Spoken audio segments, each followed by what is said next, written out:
मीठी मीठी ठंडी ठंडी हवा, मीठा मीठा ठंडा ठंडा বাতাস, মজার বাতাস, এসির মতো বাতাস কবরে আসতে থাকবে। মেরে মোহতারম ভাইও তো মাদ্রাসায় কি কাম করে? এই কামটাই করে। রব রব রব, এই রব্বের তাজকিরা। কামা তাহইয়াউনা তামুতুন ওয়া কামা তামুতুনা তুবআসুন। এজন্য সুবহানাল্লাহ বলার সবচেয়ে বড় লাভ কি? সবচেয়ে বড় লাভ হলো মৌতের সময় অটো জুবান দিয়ে বের হবে আল্লাহ। বলেন নাকি?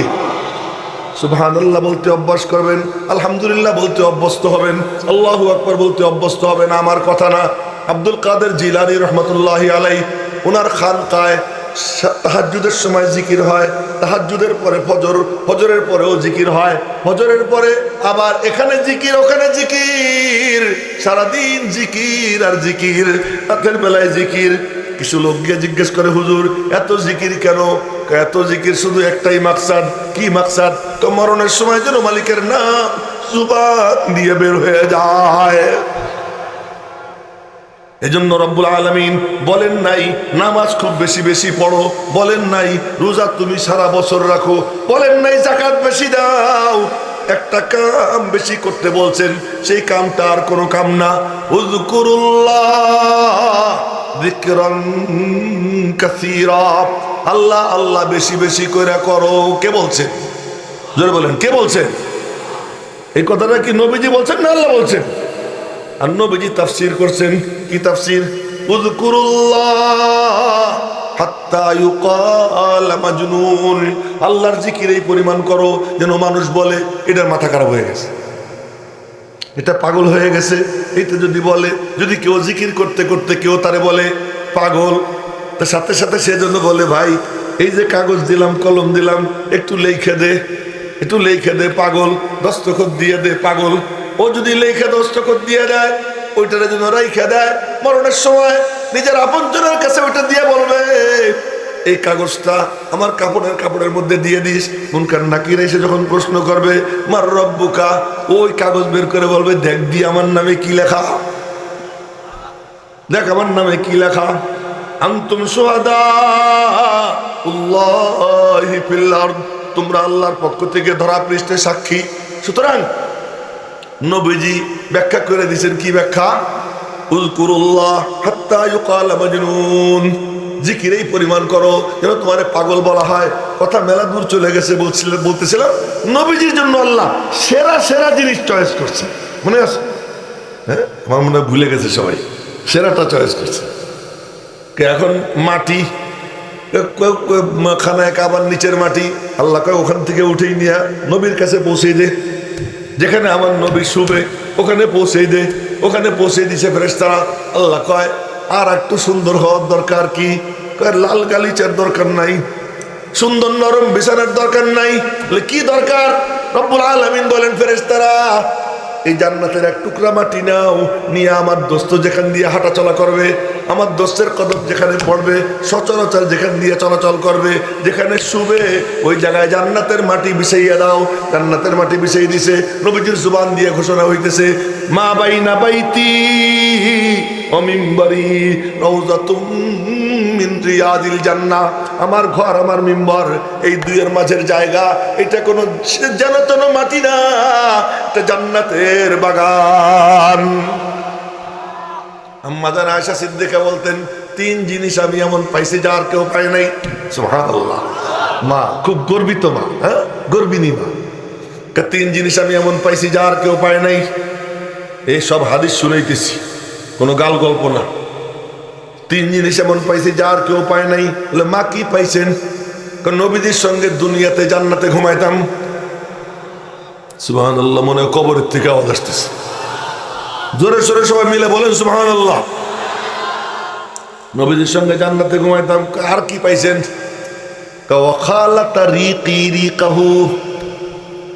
ইন্তেকালের আগে আমার থুতু নবীজির থুতুর সঙ্গে মিশছে। কেমনে? নবীজি আমার বুকে, এর মধ্যে আমার ভাই আব্দুর রহমান মিসওয়াক হাতে দাঁড়াইয়া নবীজি করুণ চোখে মিসওয়াকের দিকে তাকায়। বুখারী শরীফের হাদিস শুনাই দিছি। নবীজির চোখ মিসওয়াকের দিকে যায়। আমি বললাম মিসওয়াক করবেন নি? নবীজি ইশারায় বললেন হ্যাঁ। আমি বললাম ভাইয়া মিসওয়াকটা দাও। মিসওয়াক নিলাম, বললাম উলাইয়িনুহু লাকা, মিসওয়াকটা আপনার জন্য নরম করে দেই। নবীজি বললেন দাও। আমি চাবাইয়া চাবাইয়া নরম করে দিলাম, নরম করে নবীজির হাতে দিলাম। হাতে দেওয়ার পরে নবীজি ফাস্তাকা কাহসানি মা ইয়াস্তাকু আও কামা ক্বালাত আয়েশা, নবীজি বলেন আমার জীবনে এত সুন্দর মিসওয়াক নবীজিকে আর কোনোদিন করতে দেখিনি। ওই সময় যত সুন্দর করে মিসওয়াক করেছেন, মুহাদ্দিসিনে কেরাম বলেন, বুজুর্গানে দ্বীন বলেন, যার মিসওয়াকের অভ্যাস থাকবে নিয়মিত, আল্লাহ পাক তাকে মওতের সময় কালিমা নসিব করে দিবে। ওই যে আমি নরম করে দিছি, আমার থুতু মিসওয়াকের সঙ্গে লাগছে, আর ওই মিসওয়াক দিয়ে নবীজি মিসওয়াক করছেন। ওয়াখালা তারিকি রিকাহু, যে আমার থুতু নবীজির থুতুর সঙ্গে মিশছে। 3 নম্বর কাওয়ামাতা বাইনা যাকিনাতি বাইনা হাকিনাতি ওয়া যাকিনাতি, আমার সিনা আমার থুতনি এই দুয়ের মাঝে মাথা রাইখা নবীজির ইন্তেকাল হয়েছে। এই 3 জিনিস আমি পাইছি, আর কেউ পায় নাই। মা আর একটা কয় নাই, ওইটাও তো কইতে পারতো, কি আমার বিয়ার ঘটকালিটাও আল্লাহ করছে, আর কারো বিয়ার ঘটকালি আল্লাহ করে নাই, এটাও মা বলতে পারতো। তার কারণ এটাও বুখারী শরীফের হাদিসে আছে। আম্মা জান আয়েশা সিদ্দিকার বিয়ার ঘটককে জোরে কয় না কে? এইটা তো তুই বুড়ো গেলে কি করবি? বুড়ো গেলে তো তুই মানে মরেই যাবি, তো তাজা হওয়া। তো বলতেছিলাম যে জান্নাত একটু আচ্ছা, সেরাটা আল্লাহ নবীজিকে দিয়েছেন, বলতেছিলাম সেরা। আল্লাহ পাক পৃথিবীর শ্রেষ্ঠ জায়গায় নবীজিকে আল্লাহ তাআলা জন্ম দিয়েছেন, এর থেকে সেরা কোনো জায়গা নাই। মক্কা মুআজ্জামা আল্লাহ পাকের ঘর, সেরা জায়গা। হ্যাঁ, নবীজি যে জায়গায় শুয়ে আছেন ওই জায়গার দাম পরে আল্লাহ বাড়াই দিয়েছেন। জোরে কন্যা সুবহানাল্লাহ। ওই জায়গার দাম আল্লাহ বাড়াই দিয়েছেন কেন? নবীজির জাসাদে আথার পবিত্র বডি মোবারক ওই জায়গার সঙ্গে মিশা, যে মাটির সঙ্গে মিশা। তো এক বুজুর্গ মওলানা আশেকে ইলাহি মিরাটি রহমাতুল্লাহি আলাই, উনাকে একজন প্রশ্ন করছে, আমি ওনার কথা শুনাইতেছি, আমার ভুল টুল হইলে আপনারা ওলামা একরাম আমারে ক্ষমা করে দিয়েন। ওনার কথা শুনাইতেছি। ওনাকে জিজ্ঞেস করছে যে রওজা পাক উত্তম না কাবা শরীফ উত্তম? উনি বলছেন काबा तो बहरहाल काबा है, किबला है, मगर यहाँ जो सोए हुए है वो तो काबे का काबा है, किबला का किबला है। काबा तो बहरहाल काबा, किंतु एखाने जिनि शुए आছেন उनी तो काबार ও काबा, उनी तो अल्लाह पाकेर सबचेয়ে महबूब, আল্লাহর পরে যিনি সেরা, কাবাতুল্লাহর থেকেও সেরা জনাবে মুহাম্মদুর রাসূলুল্লাহ সাল্লাল্লাহু আলাইহি ওয়াসাল্লাম। কেন? কাবাতুল্লাহ আল্লাহর মখলুক, আরশে আযীম আল্লাহ পাকের মখলুক। তো আল্লাহ পাকের মখলুক, মখলুকের মধ্যে সেরা আমার নবীজি। কোরআনে কারীম মখলুক না, কোরআনে কারীম কি না? আল্লাহর মখলুক না। এই জন্য আসল কথা বলার জন্য এত লম্বা কথা টানছি। আল্লাহ সেরাটা নবীজিরে দিয়েছেন, সেরাটা শেষ পর্যন্ত আল্লাহর ভান্ডারের সবচেয়ে সেরা যে জিনিস, ওই জিনিস আল্লাহ নবীজিকে দান করেছেন, তার নাম হলো কোরআন। জোরে কন্যা আল্লাহু আকবার। বুড়া, জওয়ান, মধ্যবয়সী, পিচ্ছি, আলেম, গায়রে আলেম, সবাই মিলে জোরে সোরে একবার বলেন আল্লাহু আকবার। সবচেয়ে সেরাটা হলো কোরআন। এর থেকে দামি জিনিস থাকলে আল্লাহ নবীজিকে দিতেন। জমিনে থাকতে যাকে আল্লাহ জান্নাতের মাটি দেয়, মায়ের পেটে থাকতে যার নাভিতে আল্লাহ কাবাতুল্লাহর মাটি মিশিয়ে দেয়। ও বলছিলাম 3 জনের বন্ধুত্ব, এটা তো রয়ে গেল কথাটা, ওটা তো কয়ে ফেলতে হয়।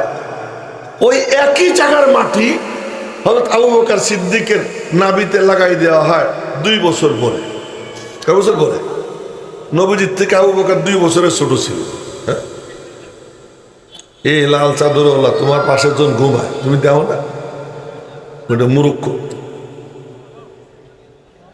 রাত বাজে মাত্র 9:15 হলো, বাজে নাই, ঘুমায়। তুই বেটা রাত 11টায় কি করবি? হ্যাঁ,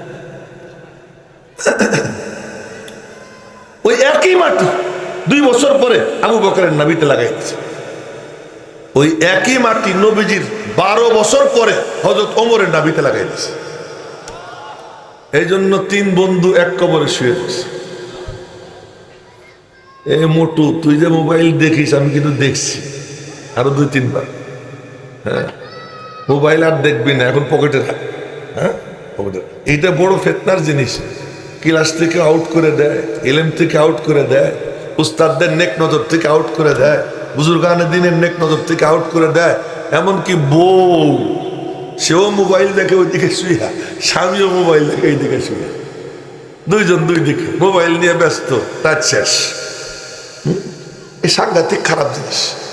এই ওয়াদের সময় মোবাইল ধরে পকেটে রাখ, আর ধরো না।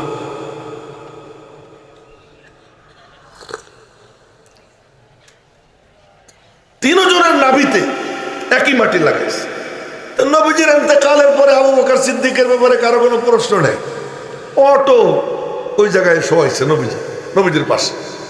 ওমর রাদিয়াল্লাহু তাআলা আনহু উনি ইন্তেকালের ওই সময় উনি আব্দুল্লাহ ইবনে ওমরকে বলেন, আব্দুল্লাহ, আমার আর কোনো টেনশন নাই, একটাই টেনশন, তো নবীজির পাশে আবু বকরের পাশে শুইতে মনে চায়, কিন্তু বাড়িটা তো আয়েশার, জায়গাটা তো আয়েশার, হুজরাটা তো আয়েশার।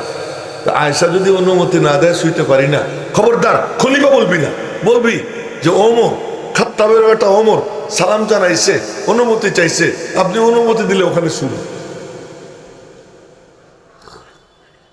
গিয়ে যখন আব্দুল্লাহ ইবনে ওমর বলছে, বলার পরে আম্মাজান আয়েশা সিদ্দিকা উনি বলতেছেন, খুব ইচ্ছা ছিল এখানে আমি শুভ। আপনার ইচ্ছা থাকলে কি হবে, মালিক তো ওই জায়গার মাটি আপনার নাভিতে মিশন নেই।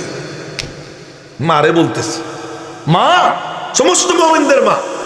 তাও আর একটা কথা বলে দিই, শুধু পুরুষদের মা, নারীদের মা না। এক মহিলা আম্মাজান আয়েশা সিদ্দিকারে গিয়ে কইছে, মা, এই চুপ কর, আমি তোর মা না, আমি উম্মতের পুরুষদের মা। তাও পুরুষদের মা 2 ব্যাপারে, কি আজমত আর হুরমতের নিকাহ, সম্মান মর্যাদা আর হলো বিবাহ হারাম। এই 2 মাসআলায় নবীজির বিবিরা আমাদের মা, সাংবিধানিক মা। পুরুষদের, নারীদের মা হওয়ার দরকার নাই, নারীদের মা না, শুধু পুরুষদের মা।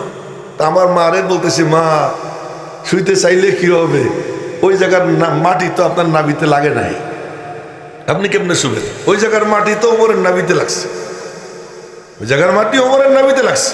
এবার মা বললেন, চাইছিলাম আমি শুভ, আজকে ওমরকে আমি আমার উপরে প্রাধান্য দিলাম। হযরত আব্দুল্লাহ ইবনে ওমর গিয়ে সংবাদ দেওয়ার পরে উনি বললেন, এবার একটু টেনশন মুক্ত হইলাম। তাও পুরোপুরি টেনশন মুক্ত হইনি রে, এখনো তো আমি খলিফা, প্রভাব তো একটু আছে। তা আমি যখন মারা যাব না, আমার লাশ নিয়ে যাবি, যে বলবি যে অনুমতি দিলে শোয়াবো, আর না হইলে মুসলমানদের গোরস্থানে শোয়াবো। যখন ওনার ইন্তেকাল হয়ে গেছে, শাহাদত কমপ্লিট হয়ে গেছে, তো ওনার জানাজা নিয়ে এর আগে একটা ঘটনা ঘটে। হযরত ওমর নিজের গাল মাটিতে রাখতেছিলেন একবার এইভাবে, আর বলতেছিলেন, আল্লাহ ওমর রে মাফ করে দাও। আবার বাম কাইতে হইতেছিলেন, বলতেছিলেন, আল্লাহ ওমর রে মাফ করে দাও। হযরত আলী আসছেন হাসান হুসাইনকে সাথে নিয়ে। হযরত আলী বললেন, ওমর আপনি ফিকির করেন না, আপনি নিশ্চিত জান্নাতি। কেন? কয় সামিতু মিরারান, আমি কতবার শুনছি নবীজির মুখে, দাখালতু আনা ওয়া আবু বকর ওয়া উমর, খারাজতু আনা ওয়া আবু বকর ওয়া উমর, আমানতু বিহি আনা ওয়া আবু বকর ওয়া উমর, ওয়ালাম তাকুনা আনতুমা সাম্মা। বলে আমি অনেকবার শুনছি নবীজির মুখে, নবীজি বলতেছেন, এর উপরে আমি ঈমান আনলাম, আবু বকর আর ওমরও আনলো, এইটার উপরে আমি ঈমান আনলাম, আবু বকর আর ওমরও আনলো। কোনখানে ঢুকতেছেন, বলতেছেন এখানে আমি ঢুকলাম, আবু বকর ওমরও ঢুকছে। এরকম ভাবে আপনাদের 2 জনের নাম নিজের সাথে নবীজি একসঙ্গে নিছেন। আমি নিশ্চিত যে আপনি নবীজির সঙ্গে, আপনি আর আবু বকর একসঙ্গে জান্নাতে যাবেন। এই কথা বলার পরে হযরত ওমর বলতেছেন, আলী তুই কি আমার পক্ষে সাক্ষী দিবি? হযরত আলী বললেন, শুধু আমি না, আমার 2 সাহেবজাদা হাসান হুসাইন তারাও সাক্ষী দিবে। হযরত ওমর বললেন যে আমি যখন আমার ইন্তেকাল হয়ে যাবে, আমারে তখন নিয়ে যাস। তখন যখন নিয়ে গেছে, মা আয়েশা সিদ্দিকা কান্দে দিয়ে বলে, আরে এরও কি কোনো দরকার ছিল নাকি রে, শোয়াও ওখানে। এই জন্য দুই বন্ধুরের সাথে নিয়ে শুয়ে আছেন। তাই যারা গীত গাইতে পারে ওরা গায়, আমি তো আর গাইতে পারি না, সুর থাকলে গাইতাম। দুই সাথীকে পাশে নিয়ে হায় শুয়ে আছেন নিঝুম নিরালায়। নবীজি বলেন যে কবর থেকে যখন পুনরুত্থান হবে, আনা আউয়ালু মান ইয়ানশাক্কু আনহুল কবর, কবর যার থেকে ফাটবে আমি প্রথম, আমি কবর থেকে উঠব। আমার ডান পাশে আবু বকর থাকবে, বাম পাশে ওমর থাকবে, কবর থেকে আমি উঠব। দুই বন্ধুর দুই হাত আমার হাতে, এমন সাথীর সাথী আবু বকর আর ওমর নবীজির, এমন সাথী, এমন সাথীর সাথী। তো আল্লাহ তাআলা নবীজিকে সেরাটা দিয়েছেন, মানে পৃথিবীর মানুষের মধ্যে নবীদের পরে উম্মতের মধ্যে সেরা সেরা যারা, তাদেরকে আল্লাহ সাহাবী বানাইছে। ওই আলোচনা অন্য কোনো দিনের জন্য থাকলো। আজকে যেটা বলতেছিলাম, নবীজিকে আল্লাহ সেরাটা দিছে। সবচেয়ে সেরা যে জিনিস দিছেন তার নাম হলো কি? কোরআন। কোরআন দিছে। এই কোরআন, এখন কথা শেষ করবো মাত্র কয়েক মিনিট। এই কোরআন নবীজির উপর নাজিল হয়েছে পুরা ওয়েট নিয়া, পুরা নূর নিয়া, ওয়েট নিয়া, ওজন নিয়া, নূর নিয়া নাজিল হইতো।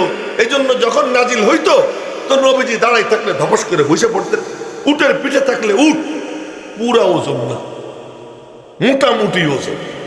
বুঝা যাচ্ছে না কথা? মোটামুটি ওজন। তার কারণ একটু ওজন হইলে তো পাহাড়ি কি হয়ে যায়। নবীজির 4000 পুরুষের শক্তি নবীজি গায়ে ধারণ করতেন। ওই 4000 পুরুষের শক্তিওয়ালা জান্নাতি 40 জন, পৃথিবীর 4000। এই 4000 পুরুষের শক্তিওয়ালা শক্তিমান মহাপুরুষ কোরআনে কারীমের একটু আয়াতের ভারে জমিনের উপরে ধবস করে পড়ে যেত। ওই নূর নিয়া, ওই ভার নিয়া নবীজির উপর নাজিল হইতো। আর ওইটা নবীজি ভিতরে নিতেন, নিতে সময় খুব কষ্ট হইতো।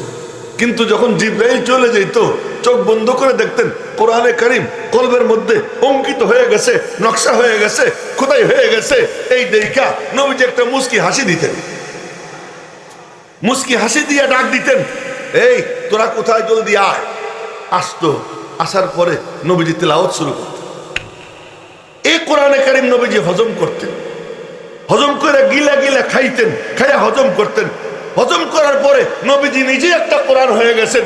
এমন কোরআনের কোরআন যে কোরআন চুপচাপ কোরআন, আর আমার নবীজি বলনে ওয়ালা কোরআন। কোরআন হলো নীরব, আমার নবীজি কি সরব। এই জন্য নবীজি কি হাঁটতেন তাও কোরআন, বসতেন তাও কোরআন, মুস্কি হাসি দিতেন তাও কোরআন, কান্না করতেন তাও কোরআন। বলেন না আল্লাহু আকবার। কান্না করতেন তাও কোরআন, নামাজে দাঁড়াই থাকতেন তাও কোরআন। ওয়ান্নাহু লাম্মা কামা আব্দুল্লাহ ইয়াদউ কাদু ইয়াকুনুনা আলাইহি লিবাদাম। নবীজি নামাজে দাঁড়িয়ে থাকতেন, কিয়াম, এটাও কোরআন। নবীজি সিজদা দিতেন, তাও কোরআন। নবীজি শুইতেন, তাও কোরআন। নবীজি আঙ্গুলের ইশারা করতেন, তাও কোরআন। নবীজি হা বলতেন, ওইটাও কোরআন। নবীজি না বলতেন, ওইটাও কোরআন। উনকা হা নেহি कहना भी है কোরআন কা জৈসা। তার হা বলাও কোরআন, না বলাও কোরআন। ওই পুরা জিন্দেগিটা। আম্মাজান আয়েশা সিদ্দিকার একজন জিজ্ঞেস করছে যে নবীজির জীবন চরিত্র কি, কাইফা কানা খুলুকুহু, নবীজির আখলাক কি, জীবন চরিত্র কি। উনি বললেন, আমা তাকরাউল কোরআন, তুই কোরআন পড়িস না, তুই কোরআন পড়িস না? পড়ি। কানা খুলুকুহু আল কোরআন, 3টা শব্দ। এত এত স্বল্প শব্দে এমন চমৎকার ব্যাখ্যা আর কেউ দেওয়ার পারে নাই। তো নবীজির জীবন চরিত্র পুরোটাই ছিল কোরআন।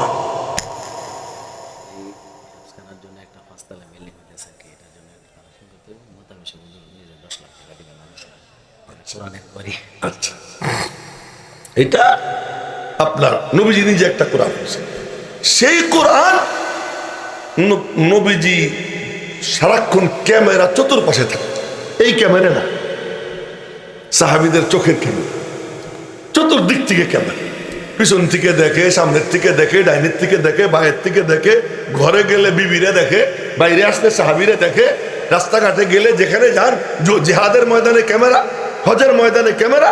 ওই ক্যামেরার বাইরে ওয়ান ক্যামেরা ছাড়া অফ ক্যামেরা নবীজির জিন্দেগির কোনো সেকেন্ড যায় নাই। সাহাবিরা ওই ক্যামেরা দিয়ে নবীজিকে রেকর্ড করছেন, ওই রেকর্ড উম্মতের সামনে পেশ করছেন। ওই রেকর্ডের নামই তাফসীরে কোরআন, ওই রেকর্ডের নামই বয়ানুল কোরআন, ওই তাফসীরের নামই হাদিসে নবী সাল্লাল্লাহু আলাইহি ওয়াসাল্লাম। জোরে কোন না আল্লাহু আকবার। তো কোরআন কি হাদিস কি বললাম যে কোরআনটা নবীজির ভিতরে ঢুকতে সময় কোরআন, নবীজির থেকে বের হইতে সময় কি হাদিস। দৃষ্টান্ত দিই আপনাদেরকে। গ্যান্ডারি আছে না, গ্যান্ডারি, গ্যান্ডারি যখন চিনির কলে ঢুকায় তখন গ্যান্ডারি, কিন্তু চিনির কল থেকে যখন ওই গ্যান্ডারির থেকে ঝুরঝুরে পড়ে ওটার নাম কি, চিনি।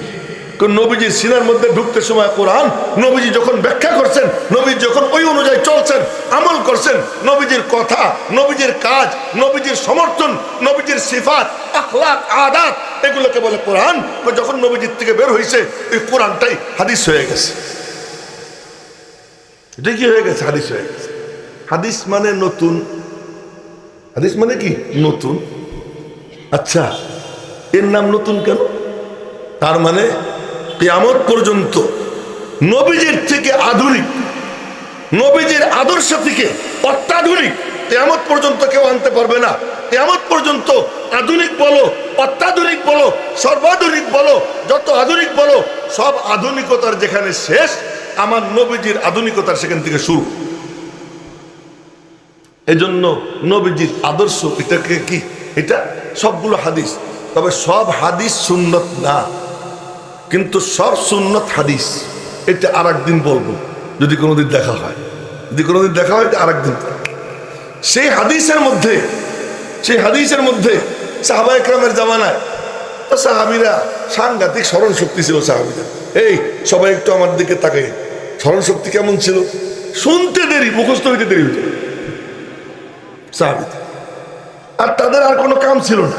নবীজির হাতে হাত দিয়ে বায়াত হয়েছেন এর উপরে, আপনি যা বলবেন শুনবো, বুঝবো, আমল করব, সিনার মধ্যে সংরক্ষণ করব, অন্যদের কাছে পৌঁছে দিব, এর উপরে বায়াত হয়েছে। জীবনের ব্রতই ছিল কি এটা। তাদের আর কোনো কাজ ছিল না, কাজই এটা। সুতরাং মেরে মোহতারাম ভাইও, তো সাহাবায়ে কেরামের জামানায় লেখালেখির দরকার পড়ে নাই, সাহাবীদের পরেও লেখালেখির দরকার ছিল না, কিন্তু বাটপাট ঢুকে পড়লো। বাটপাট, বাটপার কি? সে দেখে কলা রাসূলুল্লাহ কইলে মার্কেট খুব জমে। এখন যেমন ক্রিকেটের ব্যাট হাতে নিলেই কি মার্কেট জমে যায়। একটা বান্দর, একটা শুয়ার, সে খালি ক্রিকেটের ব্যাট মারছে, জীবনেও নামাজ পড়ে না, জীবনে একটা সিজদা দেয় না। আমাদের যুবকদেরকে দেখা যায় ওই এক কুত্তে শুয়ার, তার জার্সি গায়ে, পিছনে তার নাম লেখা। আরে তোর জার্সির পিছনে যদি নাম লেখা থাকতো শাহজালাল ইয়ামানি, তোর জার্সির পিছনে যদি নাম লেখা থাকতো হুসাইন রাদিয়াল্লাহু তাআলা আনহু, তো তোর নাজাতের একটা উসিলা হইতো। তুই কার নাম লেখলি? তুই নেইমারের নাম লিখিস। তুই ওই যে কি কয় কি কি ওগুলোর নামও তো এখানে বসে নিতে আমার লজ্জা লাগে না। এই সমস্ত কুকুরদের নাম তোমার গায়ে চলে আসে। মেরে মোহতারাম ভাইও, কেমনে বুঝাবো আপনাদেরকে যে আজ আমাদের কাছে ওরা হলো কি মডেল, ওরা মডেল হয়ে গেছে। কি কথা কইতেছিলাম, কোন কথার থেকে দিয়ে গেছি যেন,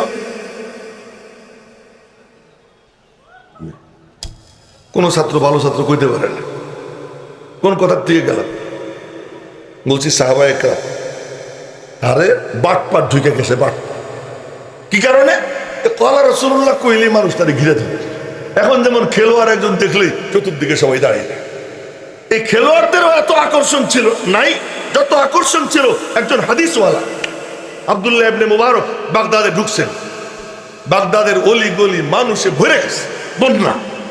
আর স্লোগান হইতেছে আহলান সাহলান আব্দুল্লাহ ইবনে মুবারক, আহলান সাহলান মারহাবা আব্দুল্লাহ ইবনে মুবারক। আমাদের বাংলায় কইলে আব্দুল্লাহ ইবনে মুবারক জিন্দাবাদ জিন্দাবাদ। বাদশাহ হারুনুর রশিদ, তার মাথার চুল আশ্রাইতেছিল, চুল বিলি দিতেছিল বান্দি, সেও কয় কি আব্দুল্লাহ ইবনে মুবারক জিন্দাবাদ জিন্দাবাদ।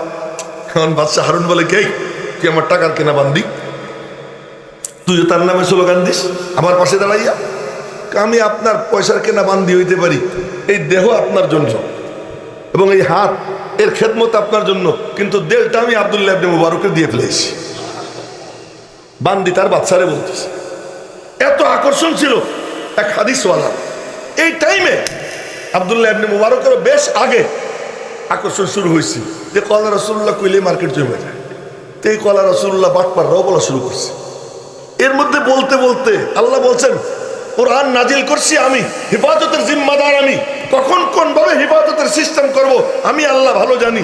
আব্দুল্লাহ ইবনে আব্বাস পাশে, এর পাশে একজন বলতেছে কলা রাসূলুল্লাহ সাল্লাল্লাহু আলাইহি ওয়াসাল্লাম বইলা কিছু একটা বলছে, আর এখানে যে রাডার, ওই রাডারে বাড়ি খাইছে।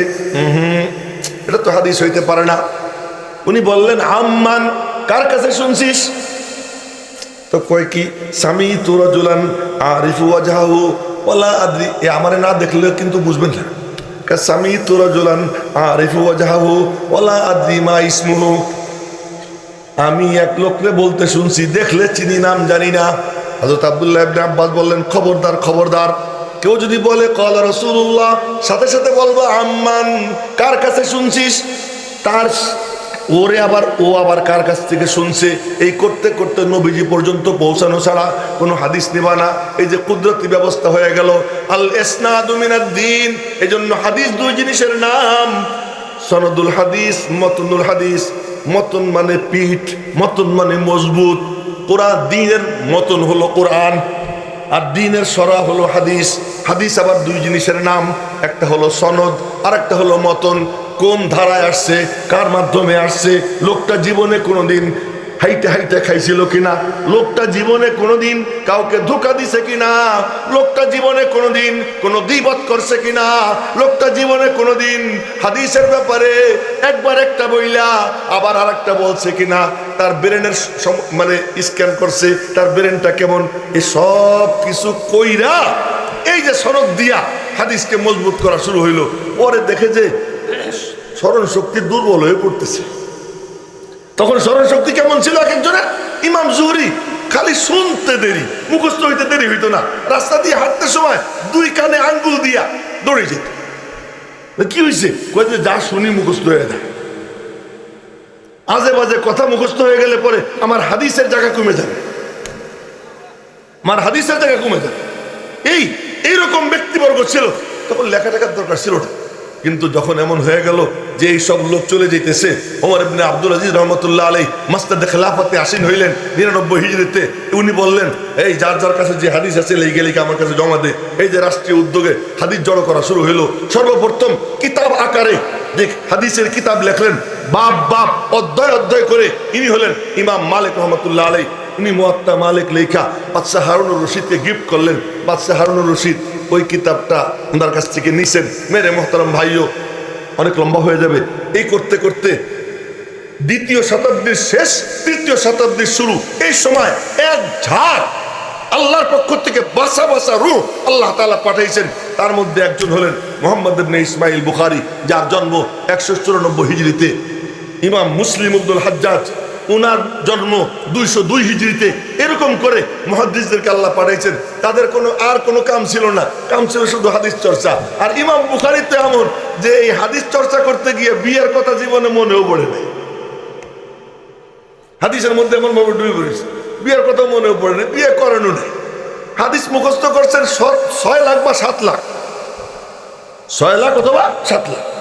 তার মানে কি আমাদের হাফেজদের মতো খালি কোন রকম হাদিস ক্বালা রাসূলুল্লাহ সাল্লাল্লাহু আলাইহি ওয়াসাল্লাম না, ওর বায়োডাটা যে সনদ, এই এক একজন মুহাদ্দিসের নাম কি, তার বাপের নাম কি, বাড়ি কোথায়, জন্ম কবে, সে কার কার কাছ থেকে হাদিস শুনছে, এই সব কিছু সহ 7 লক্ষ হাদিস সিনার মধ্যে নেওয়ার পরে স্বপ্নে দেখেন কি যে নবীজি শুয়ে আছেন, তার বদন মুবারকে, তার ঠোঁট মুবারকে মাছি ভনভন করতেছে, আর উনি পাখা দিয়ে বাতাস দিয়া ওই মাছি তাড়াইতেছেন।